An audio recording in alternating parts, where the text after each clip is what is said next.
রান্নার জিনিসটা হলো একটা আর্ট। যে যত সিম্পলভাবে রান্না করবে তার রান্নাটা খেতে কিন্তু ততটাই ভালো হবে।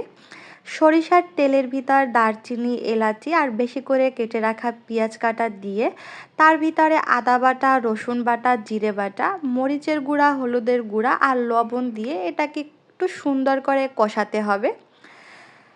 কষিয়ে নেওয়ার পরে এটার ভিতর ধুয়ে রাখা মাংসটা দিতে হবে। আর এটা হলো দেশি মুরগি।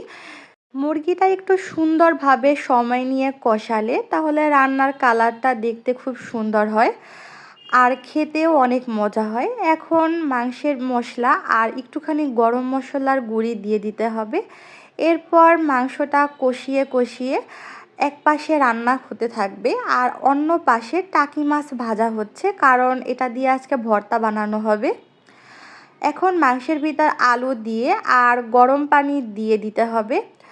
তারপর মাংসটা আর এক পাশে রান্না হতে থাক। অন্য পাশে মূলা শাক সেদ্ধতে বসিয়ে দেওয়া হলো।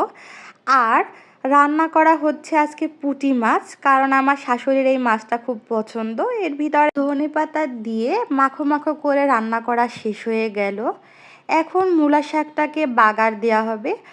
আর টাকি মাছ ভর্তাটাও কিন্তু রেডি হয়ে গেছে। আর এই ভর্তার রেসিপিটা কিন্তু দেয়া হয়েছে, আপনারা অবশ্যই চেক করবেন। আর সব কিছু রান্নার পরে এখন আমরা মজা করে সব কিছু খাবো। এই ছিল আজকের আমাদের আয়োজন। ওকে, আল্লাহ হাফেজ।